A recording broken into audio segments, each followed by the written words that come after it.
Good morning. Welcome back to the learning of everyday English grammar. Today we are going to understand about verbs and know its exercise. In the last video, you had already learned what verbs are. In this video, we will take up the textbook and solve the exercises of chapter 5, the verbs.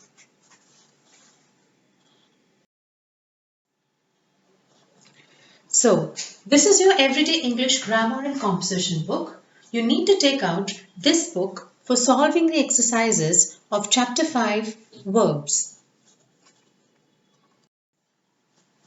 We begin with our contents page and you can put a small tick on chapter number 5, verbs.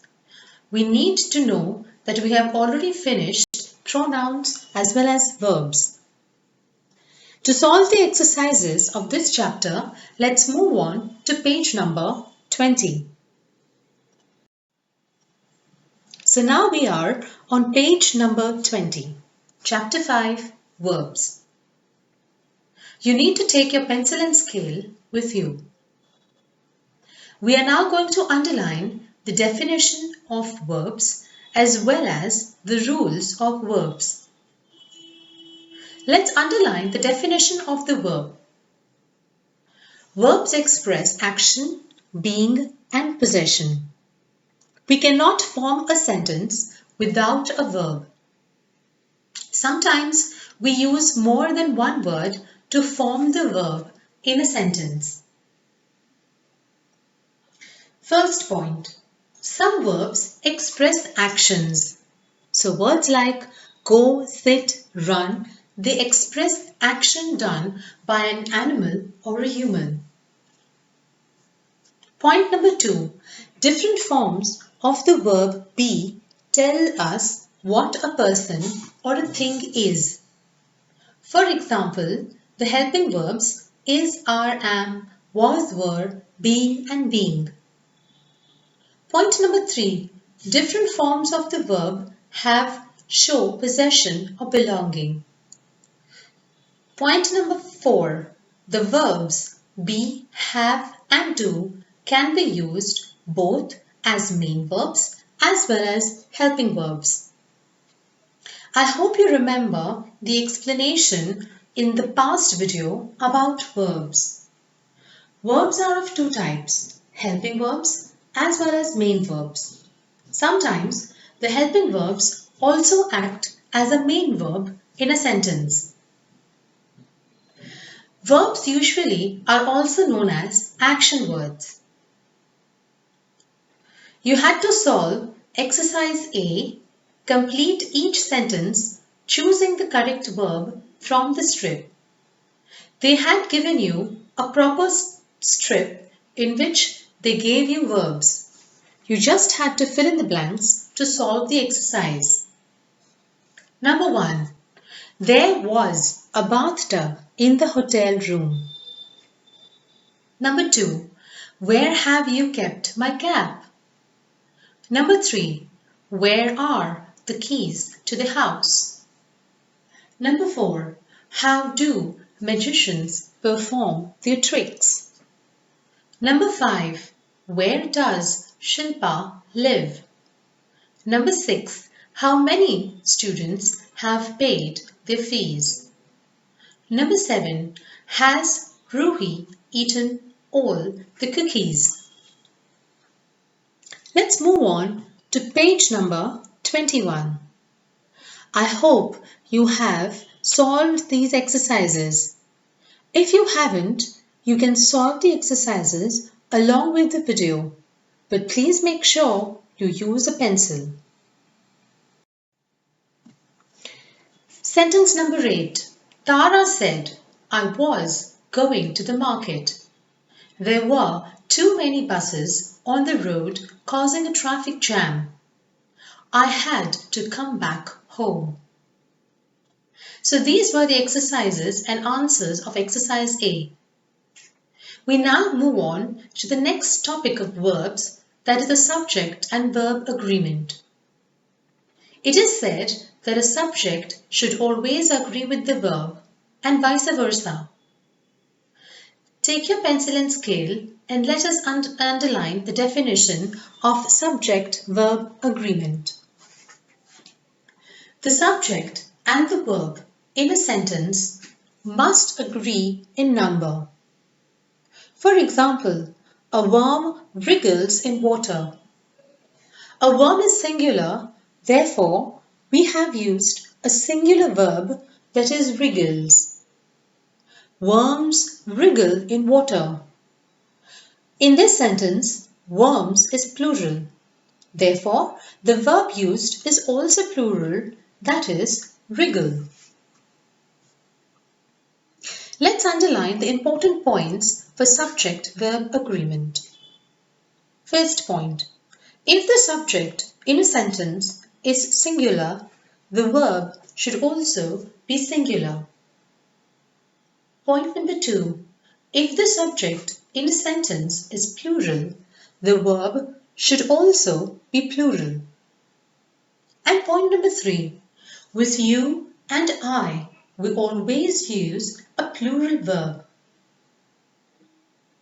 Please don't mix up between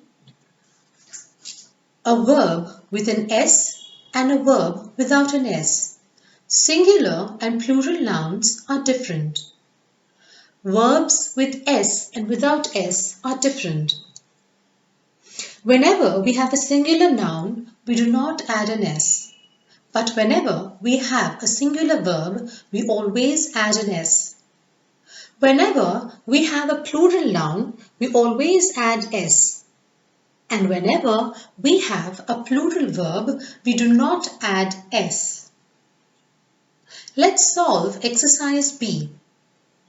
Circle the subject in each sentence and tick the correct verb of the ones given in bracket. You had already learned about subject and predicate in the chapter Sentences. A subject is always the main part of the sentence on whom the sentence is about. A predicate will always begin with a verb. Sentence number 1. The people in my neighborhood dash very helpful. The people in my neighborhood, I have circled it because it is the subject. And the verb is are because my subject is plural, which is people. So I use a plural verb which is are. So I have put a small tick near the word are. Sentence number 2. The plants in the garden dash to be watered. The plants in the garden is the subject. I have circled it. Plants is plural, so I have to use a plural verb which is need. The plants in the garden need to be watered. Sentence number 3. All students except Susan dash to attend the school picnic.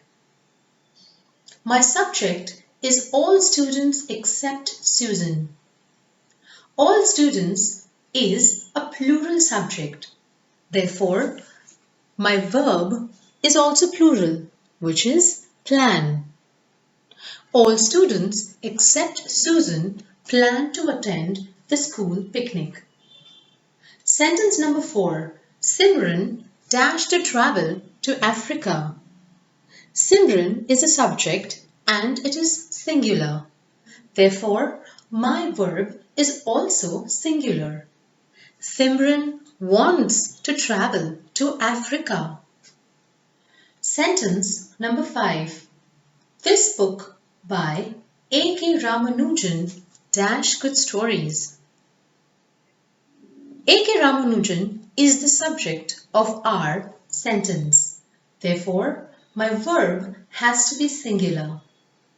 So I have circled this book by A.K. Ramanujan and I have put a tick on a singular verb that is has. This book by A.K. Ramanujan has good stories. Sentence number 6. Any student who is late to school dash sent home. My subject is any student who. Any student is any singular student. So I have used a singular verb is. Any student who is late to school is sent home. Sentence number 7.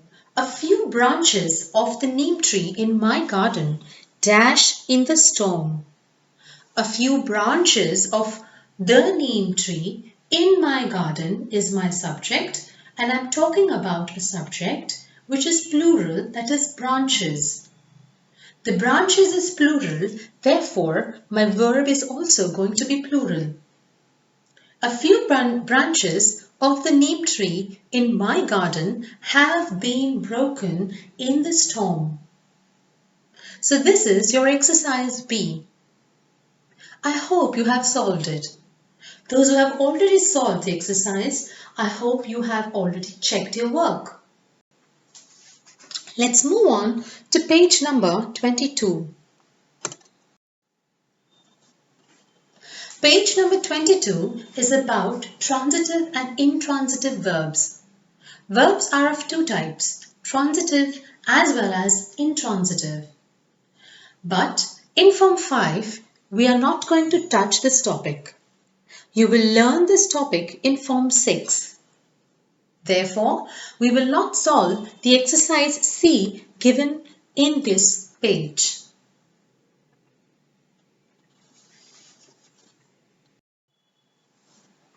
So that was all with the verb exercises.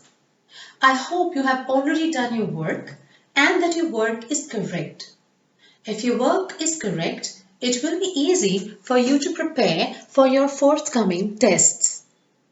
Thank you for watching the video and please subscribe to the channel on YouTube. You can also follow the playlist to watch all the videos. See you.